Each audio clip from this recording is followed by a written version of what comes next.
الحمد لله الحمد لله رب العالمين،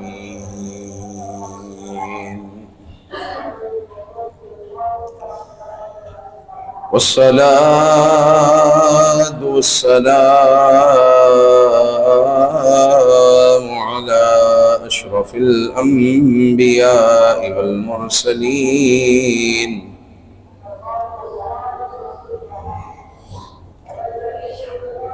أما بعد فأعوذ بالله من الشيطان الرجيم.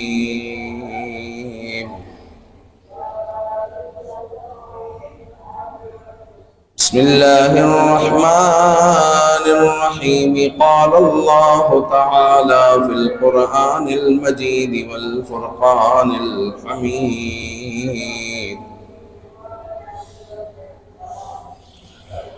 رضي الله عنهم ورضوا عنه،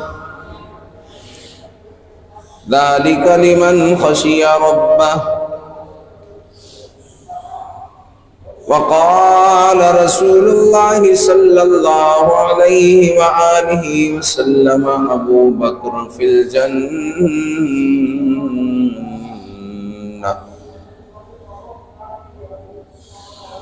إن الله وملائكته يصلون على النبي، يا أيها الذين آمنوا صلوا عليه وسلموا تسليما. مولاي صل وسلم دائما أبدا على حبيبك خير الخلق كلهم.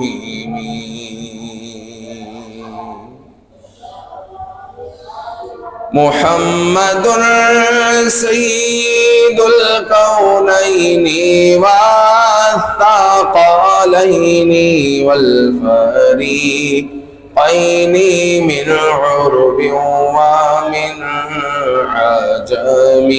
يا ربي بالمصطفى بلغ مقاصدنا واغفر لنا ما مضى يا واسع الكرم. مولاي صل وسلم دائما أبدا على حبيبك خير الخلق كلهم. الحمد لله. بعد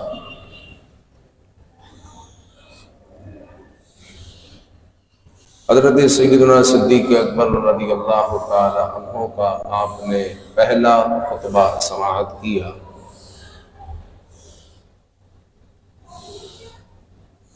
جناب سیدنا صدیق اکبر رضی اللہ تعالی عنہ فرماتے ہیں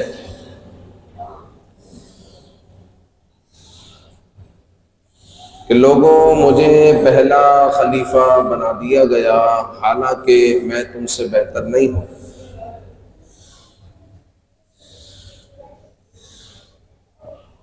اگر میں صحیح ہوں تو تم میرا ساتھ دینا، اگر غلط کروں تو مجھے سیدھا کر دینا. اب حضرت سیدنا صدیق اکبر خلیفۃ المسلمین ہو چکے ہیں، خلیفۃ الرسول ہو چکے ہیں، اور جناب صدیق اکبر رضی اللہ تعالیٰ عنہ صبح صبح بازار کی طرف جا رہے ہیں تجارت کرنے کے لیے. سیدنا فاروق اعظم رضی اللہ تعالیٰ عنہ روک لیتے ہیں کہ حضور کہاں پر آپ تشریف لے جا رہے ہیں؟ آپ خلیفۃ الرسول ہیں، معاملات کون دیکھے گا؟ تو حضرت سیدنا صدیق اکبر رضی اللہ تعالیٰ عنہ فرماتے ہیں کہ پھر میرے گھر کو کون دیکھے گا؟ میں تجارت بھی کروں گا اور ریاست کے معاملات بھی دیکھوں گا، حضرت فاروق اعظم رضی اللہ تعالیٰ عنہ نے عرض کی کہ حضور اس طرح بہت ڈسٹرب ہو جائیں گے، آپ اس وقت چلیں، آپ امین امت حضرت ابو عبیدہ بن جراح رضی اللہ تعالیٰ عنہ کے پاس آپ چلیں اور وہاں جا کر ہم مشاورت کرتے ہیں، آپ چلیں۔ تو حضرت ابو عبیدہ رضی اللہ تعالیٰ عنہ کے پاس پہنچے، جو امین امت ہے، حضور علیہ الصلوۃ والسلام نے آپ کو امت کا امین بنایا، سارا معاملہ سامنے رکھا، ڈیبیٹ ہوئی، بالآخر یہ طے پایا کہ حضرت صدیق اکبر رضی اللہ تعالیٰ عنہ تجارت کے لیے نہیں جائیں گے، اور بیت المال سے حضرت سیدنا صدیق اکبر رضی اللہ تعالیٰ عنہ کو اجرت دی جائے گی، وظیفہ دیا جائے۔ اب بات یہاں پر آ کر اٹک گئی کہ وظیفہ کتنا ہونا چاہیے۔ جس طرح آج کل تو وظیفہ لاکھوں میں ہے نا، وزیر ہے، مشیر ہے، ہزاروں روپے، ہزاروں لیٹر تو پیٹرول یوں ہی ملتا ہے، اتنے یونٹ فری ہے، اتنے ہزار پیٹرول لیٹر فری ہے، اتنے لاکھ تنخواہ ہے، مزے ہی مزے بھائی۔ لیکن حضرت سیدنا صدیق اکبر رضی اللہ تعالیٰ عنہ کی جو تنخواہ مقرر ہوئی وہ کتنی تھی؟ خود آپ نے فرمایا کہ میری تنخواہ اتنی ہوگی جتنی تنخواہ یا جتنی مزدوری مدینے کے مزدور کی، میری اتنی تنخواہ ہوگی۔ تو کسی نے کہا کہ حضور اگر اس اجرت پر آپ کا گھر نہ چلا تو آپ نے فرمایا کہ پھر میں مدینے کے مزدور کی تنخواہ کو بڑھا دوں گا، یعنی جب میرا گھر نہیں چل رہا تو اس کا گھر بھی نہیں چلے گا، لہذا میں مدینے کے مزدور کی تنخواہ کو بڑھا دوں گا۔ اور پھر حضرت سیدنا صدیق اکبر رضی اللہ تعالیٰ عنہ وہ اجرت لینے لگے، بیت المال سے آپ کو بقدر کفایت مال ملنے لگا۔ پھر آپ نے دیکھا کہ ایک مرتبہ آپ کے سامنے حلوہ تیار کر کر رکھا ہوا ہے، تو آپ نے اپنی زوجہ سے پوچھا کہ یہ حلوہ کہاں سے آیا؟ کھانے کے علاوہ، روٹیوں کے علاوہ، سالن کے علاوہ حلوہ ایک اضافی چیز ہے۔ اگر کسی کے گھر میں فاقے ہو یا کسی کے گھر میں بہت زیادہ کھینچ تان کر جو ہے تنخواہ کو چلایا جاتا ہو، خوددار آدمی ہو، تو شاید اس کے گھر میں حلوہ نہیں پکے گا، وہ کہے گا بھائی یہ ایک اضافی چیز ہے، یہ تلذذ اور مزے لینے کی چیز ہے، یہ تلذذ کے لیے ہے، اگر پیٹ بھر جائے کافی ہے بھائی، اگر یہ نہ بھی ملے تو کوئی مسئلہ تھوڑی۔ تو حضرت صدیق اکبر رضی اللہ تعالیٰ عنہ نے اپنی زوجہ سے کہا کہ یہ اضافی چیز، یہ حلوہ کہاں سے آیا، کیسے آیا؟ زوجہ نے کہا کہ روزانہ آٹے میں سے میں اتنا آٹا نکال لیتی ہوں، اور آج اتنا آٹا جمع ہو گیا تو میں نے حلوہ بنا لیا۔ تو حضرت صدیق اکبر رضی اللہ تعالیٰ عنہ نے اتنا آٹا بیت المال سے کم کروا لیا، کہا کہ اتنا آٹا میرے گھر میں زیادہ جا رہا ہے، لہذا مجھے جو ہے اتنا آٹا کم دیا جائے۔ یہ حضرت صدیق اکبر رضی اللہ تعالیٰ عنہ کی شان۔ اسی لیے ہم کہتے ہیں کہ آج اگر کسی کو ایم فل کرنا ہے، کسی کو پی ایچ ڈی کرنا ہے، تو آپ کو پتا ہے کہ ایک ادارہ ہے NTS، جس میں آپ کو امتحان دینا پڑتا ہے۔ امتحان میں آپ پاس ہوں گے تو آپ پھر جو ہے ایم فل کر سکتے ہیں، امتحان میں پاس ہوں گے تو آپ پی ایچ ڈی کر سکتے ہیں۔ ایسے نہیں منہ اٹھا کے آپ ایم اے کی ڈگری لے کر چلے گئے، جناب ایم فل میں داخلہ دے دو۔ ایم فل میں داخلہ ایسے نہیں ملے گا، ٹیسٹ ہوگا پہلے آپ کا۔ پی ایچ ڈی میں ایسے داخلہ نہیں ملے گا، ٹیسٹ ہوگا پہلے۔ لیکن ہمارے یہاں پر جو سب سے بڑی سیٹ ہے، وہ اگر کوئی کچھ نہیں پڑھا ہوا بھی تو اس کو بھی مل جاتی ہے، اس کو بھی مل جاتی ہے۔ تو بات یہ ہے کہ ان لوگوں کو، یعنی وزیر اعظم ہو، مشیر ہو یا کوئی ہو، ان سارے عہدے والوں کو پہلے خلفائے راشدین کی سیرت پڑھائی جائے، پھر ان سے امتحان لیا جائے، پھر امتحان میں جس نے 60% 70% نمبر حاصل کیے ہو، پھر اس کو جو ہے یہ سیٹ ملے گی، وہ جو ہے وزیر اعظم اور وزیر اعلیٰ اور صدر اور مشیر بن سکتا ہے، وگرنہ وہ نہیں بن سکتا۔ چونکہ یہ خلفائے راشدین کی سیرت کو پڑھیں گے تو کچھ تو ان کے اندر خوف خدا ہوگا نا، کچھ تو ان کے اندر اسلام کی گرماہٹ ہوگی، کچھ تو یہ متحرک ہوگا نا اسلام کے لیے جب پڑھا ہوا ہوگا۔ اگر کسی نے سیاست ہی اگر مغرب کی پڑھی ہوئی ہے، پھر آپ کو وہ مغربی سکھائے گا، پھر آپ سے وہ مغربی تہذیب ہی کی بات کرے گا۔ اور جس نے اگر فاروق اعظم اور صدیق اکبر اور مولا علی اور عثمان غنی اور عمر بن عبد العزیز کو پڑھا ہوا ہے، حسنین کریمین کو پڑھا ہوا ہے، تو پھر وہ آپ کو اسلامی سیاست سکھائے گا کہ اسلام کی سیاست یہ ہے۔ پھر آپ کو وہ جو ہے آپ کا اسلام غالب کر کر بتائے گا کہ اسلام غلبہ چاہتا ہے، اسلام مغلوبیت نہیں چاہتا۔ اسلام کا مزاج ہے غلبہ، ان الذین آمنوا وہاجروا وجاہدوا فی سبیل اللہ اولئک اعظم درجۃ عند اللہ واولئک هم الفائزون۔ کیوں کہا؟ کہ وہ لوگ بے شک جنہوں نے ہجرت کی، جہاد کیا اللہ تعالیٰ کی راہ میں، یہ ہجرت کی پھر جہاد کیا۔ جہاد کس لیے کیا جاتا ہے؟ اللہ کے کلمہ حق کو بلند کرنے کے لیے۔ اولئک اعظم درجۃ عند اللہ، تو ان کا جو ہے اللہ کے نزدیک جو درجہ ہے وہ بڑا اعظم ہے، بڑا بلند ہے۔ واولئک هم الفائزون، اور وہی لوگ تو اصل میں کامیاب ہیں۔ پھر آپ کا سیاستدان آپ کو یہ سکھائے گا۔ تو سیدنا صدیق اکبر رضی اللہ تعالیٰ عنہ نے احساس کرتے ہوئے اپنا سارا جو ہے وظیفے کا آپ نے حساب کتاب کیا، اور جتنا مال زیادہ آ رہا تھا آپ نے بیت المال میں جمع کیا۔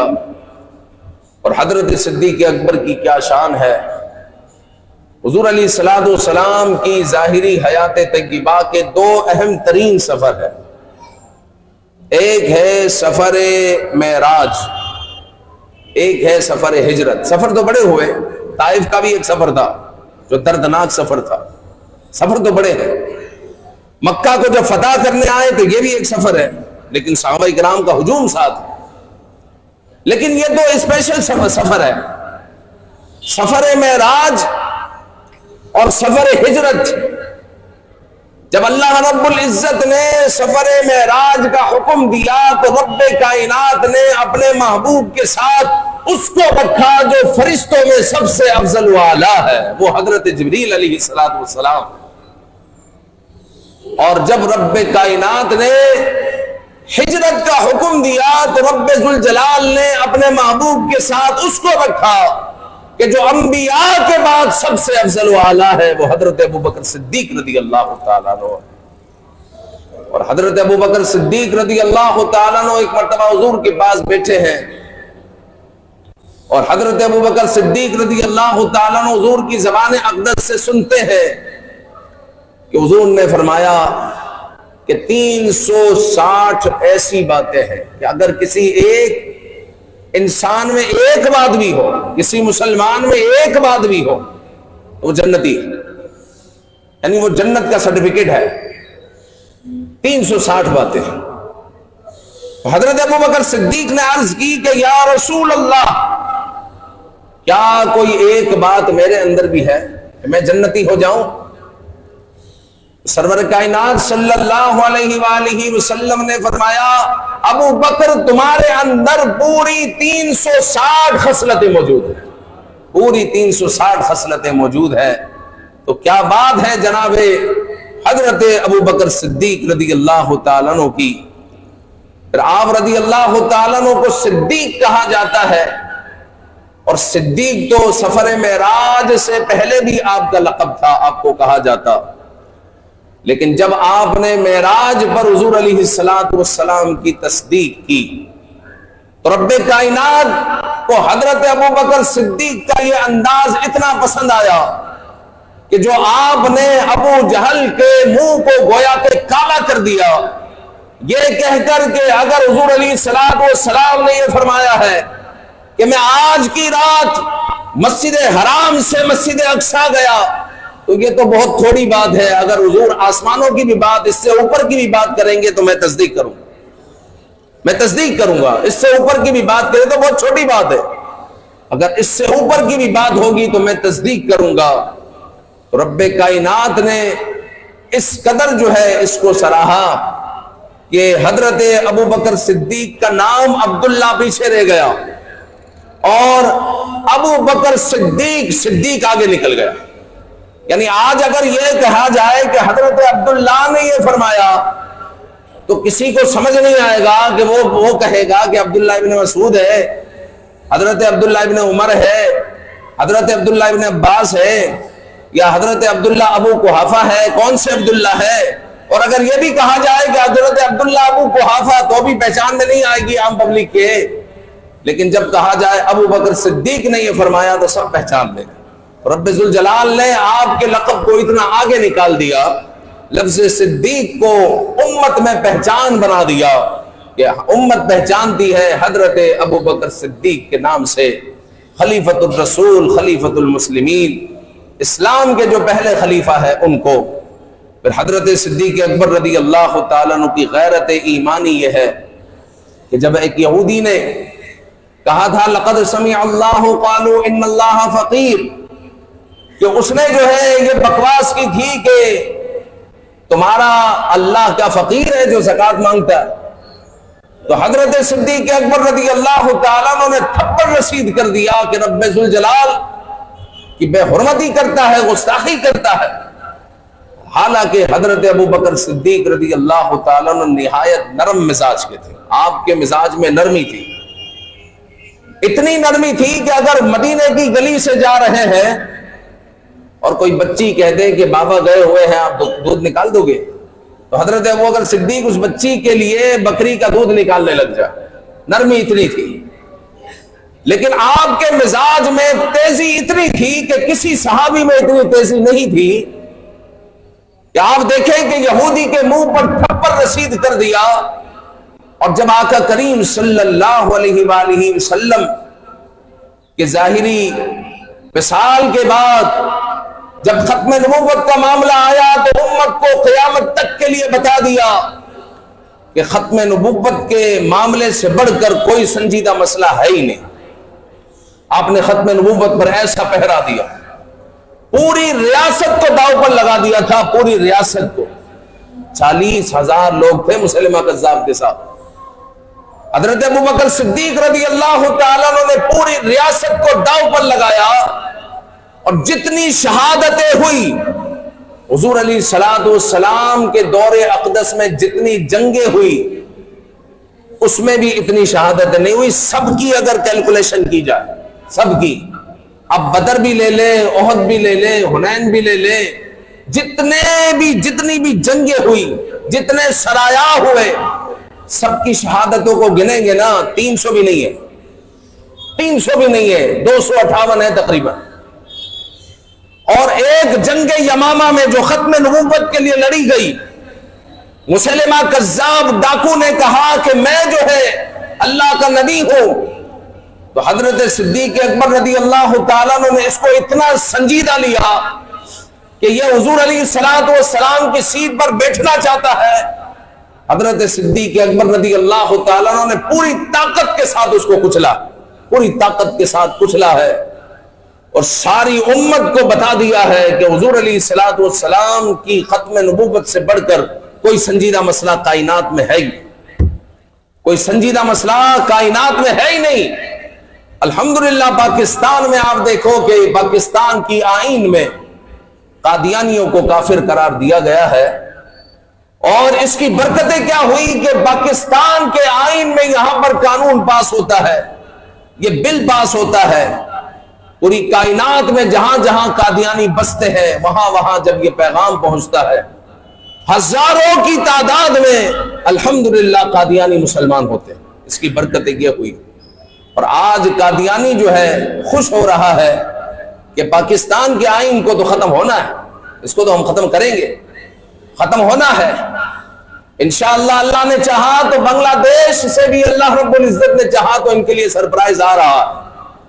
بنگلہ دیش کی عوام کوشش کر رہی ہے، کیونکہ وہاں پر جو پچھلی حکومت رہی ہے وہ مکمل قادیانیوں کی سپورٹر رہی ہے، لیکن اب جو ہے عوام سڑکوں پر ہے، عوام زور لگا رہی ہے اور وہ بل پاس کروانے کی کوشش کر رہی ہے کہ وہاں پر بھی ایک بل پاس کیا جائے کہ قادیانیوں کا اسلام سے کوئی تعلق نہیں ہے، بس رب قدیر ان کی مدد فرمائے۔ چونکہ بعض اوقات نیچے والے طبقے کا تو بڑا ہجوم ہوتا ہے، لیکن جو طاقت ہوتی ہے وہ ایک چھوٹے طبقے کے پاس ہوتی ہے اور وہ آگے نکل جاتے ہیں۔ جس طرح آپ اہل سنت ہیں، آپ ایک ہجوم ہے، 80% 90% تک آپ پہنچ رہے ہیں، آپ وہ ایک ہجوم ہے، لیکن آپ کی طاقت زیرو ہے۔ آپ کو سڑکوں پر روندا جاتا ہے، کچلا جاتا ہے، مارا جاتا ہے، لاشیں غائب کر دی جاتی ہے، پتہ ہی نہیں۔ جو طاقتور طبقہ ہے وہ آگے نکل جاتا ہے۔ تو وہاں پر بھی بنگلہ دیش میں کوشش کر رہے ہیں کہ قادیانیوں کو غیر مسلم قرار دیا جائے، بڑی عوام ہے جو اس کو سپورٹ کر رہی ہے، لیکن یہود و ہنود کے کارندے ہر جگہ موجود ہیں جو طاقت کے بلبوتے پر آگے نکل جاتے ہیں۔ اللہ تعالیٰ ان کو نیست و نابود کرے، اللہ تعالیٰ ان کو برباد کرے، اور رب تعالیٰ ان کو سرخرو فرمائے، رب تعالیٰ ان کو سرخرو فرمائے۔ تو حضرت ابوبکر صدیق رضی اللہ تعالیٰ نے ختم نبوت پر پہرا دیا۔ اور یاد رکھو، خود قادیانیوں کو ان کے عقائد نہیں پتا ہوتے، بعضوں کا کتنے قادیانی ہیں صرف اس لیے مسلمان ہوئے کہ جب انہوں نے مرزا غلام قادیانی جو ہے اس کے لٹریچر کو پڑھا تو وہ مسلمان ہو گئے۔ بولا یہ خبیث یہ بولتا ہے، اس کا یہ عقیدہ ہے۔ ان کو پتہ ہی نہیں کہ یہ اللہ کو اپنا نبی بولتا ہے، اللہ یہ اپنے آپ کو اللہ کا نبی بولتا ہے، ان کو پتہ ہی نہیں۔ جب ان کو پتہ چلتا ہے تو یہ لعنت بھیجتے ہوئے قادیانیت پر لعنت بھیجتے ہوئے مسلمان ہو جاتے۔ کئی قادیانی ہے جو مسلمان ہوئے صرف اس بات پر۔ ان کو نہ لٹریچر پڑھنے دیا جاتا ہے نہ یہ پڑھتے ہیں، بس ان کی چپڑی چپڑی باتوں میں آ جاتے ہیں اور کہتے ہیں ہم بھی تو کلمہ پڑھتے ہیں بھائی، لا الہ الا اللہ محمد رسول اللہ، ان کی ڈائس پر لکھا ہوا ہوگا، اور لفظ محمد جو ہوگا اس محمد سے مراد کہ اپنے عقیدے میں مرزا غلام قادیانی لیتے، لیکن عام لوگوں کو نہیں پتا، عام لوگ بیچارے پھنس جاتے ہیں۔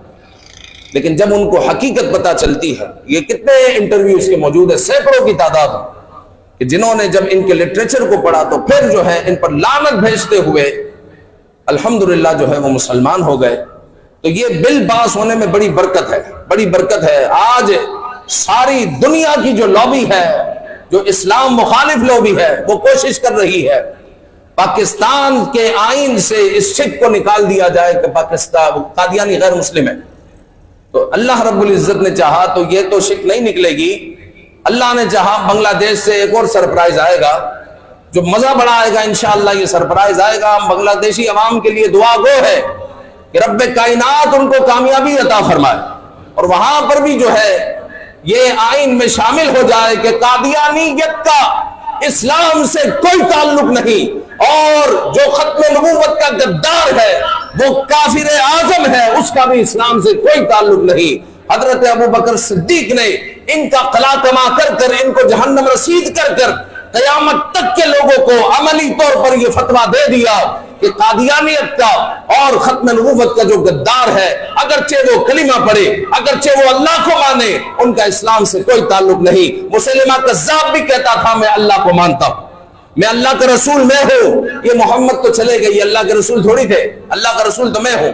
وہ بھی اللہ کو مانتا تھا، لیکن جناب صدیق اکبر رضی اللہ تعالیٰ عنہ نے بتا دیا کہ اللہ کو ماننے سے سب کچھ نہیں ہوگا جب تک تو محمد الرسول اللہ کو نہیں مانے گا، اور محمد الرسول اللہ کو بھی تجھے خاتم النبیین ماننا پڑے گا۔